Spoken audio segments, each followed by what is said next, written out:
Hey YouTube, it's Gabe. First, I want to apologize for the super white, shiny face thing that I seem to have in all my videos. I sit in front of my window and I swear to God, the sun is not shining directly on my face. It just, for some reason, has this weird MySpace profile picture look to it. So I wanted to take a moment and talk a little bit about love, if I could. And just kind of relationships, dating, who I'm attracted to, and how that has changed in my transition, and that sort of thing. Right now, I am, as of today actually, 9 months on testosterone, which is awesome. And changes, I mean, I guess more facial hair, but not really anything to write home about still. I don't know. I don't know. I'm also kind of in a rough spot right now in my life. So, yeah, just kind of adrift, and I'm thinking about getting a bag and my poodle and hitchhiking across Canada, starting in Peterborough, or near Peterborough, and hitchhiking across um, to Vancouver, visiting my brother there. So if anyone wants to run away with me, I would love a travel companion.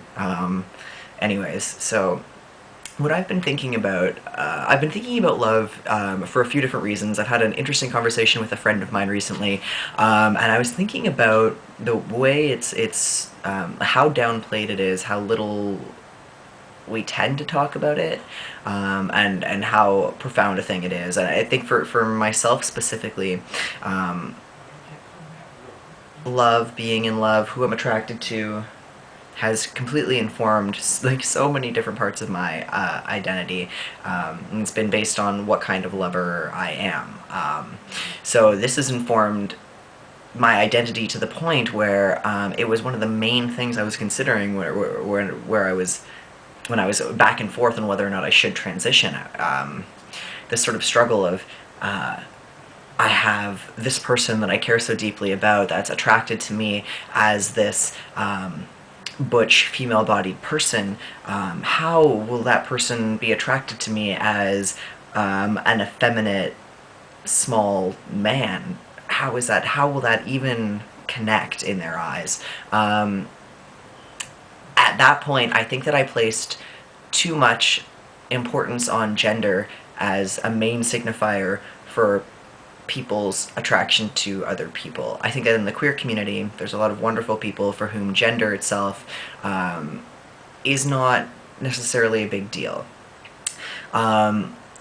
Much to my yeah, just like I feared, I did kind of go from, you know, like sturdy but soft-spoken butch, queer, female-bodied person who was kind of like on the tall side, broader shoulders, that sort of thing, pre-testosterone. Now that I've crossed the line into boyhood, I've become a kind of nerdy, shy guy who comes across as kind of gay, yet who is predominantly attracted to women, and who's now not tall at all, you know, average to kind of on the shorter side, and very small and slender with extremely small hands, and it's just a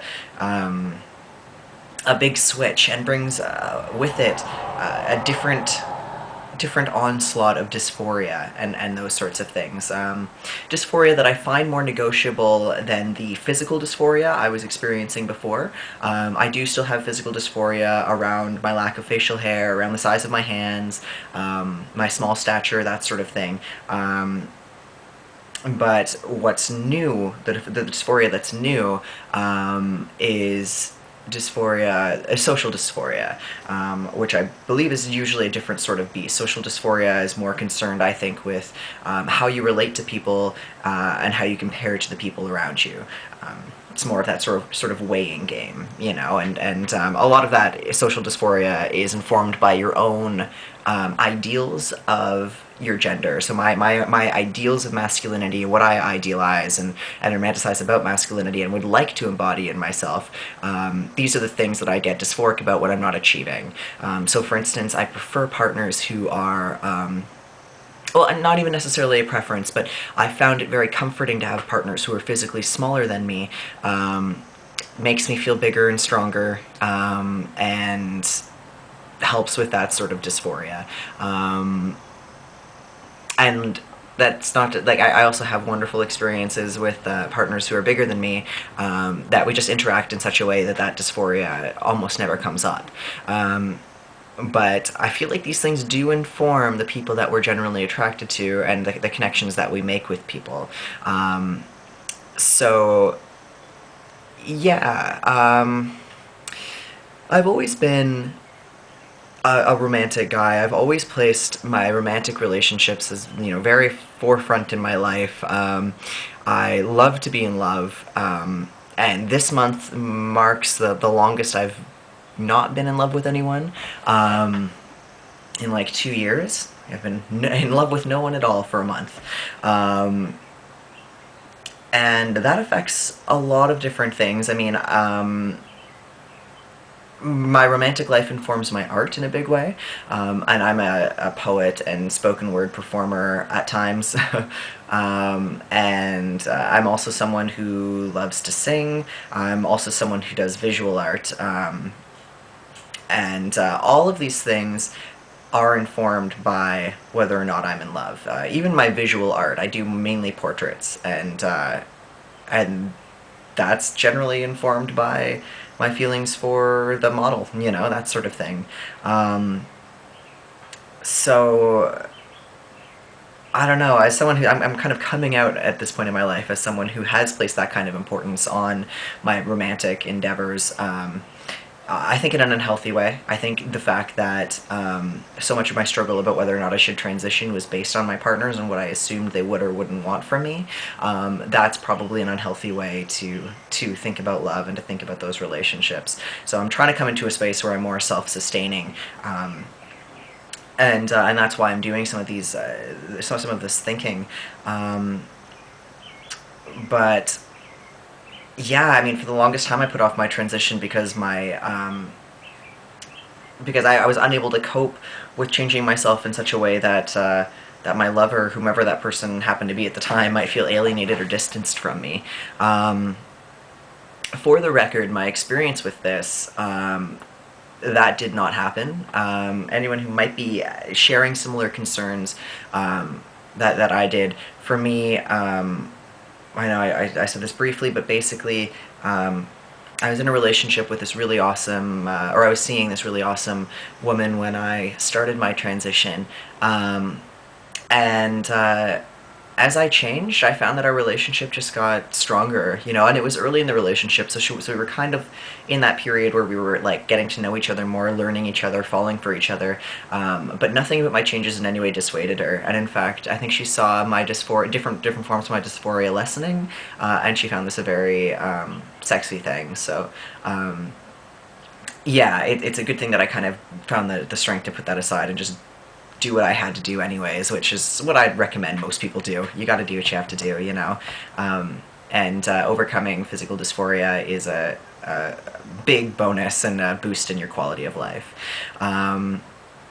So I guess I wonder now, looking forward, how my transition will affect how I attract partners, and whom I'm attracted to. I'm wondering if, will I likely be attracted to someone who might trigger my dysphoria, social dysphoria around, like, being a small person, or is that sort of petty and sort of short man syndrome-ish, I think that what that entails, overcoming that sort of thing entails, coming to a space where you don't see your small stature, or anything about that sort of thing as a sign of femaleness, just seeing it as a different way that you embody your masculinity, you know, if you're uncomfortable with seeing it as a history of being female-bodied. So I'm kind of trying to own it in a different sense in that way, so that I don't write people off who, you know, how to put this?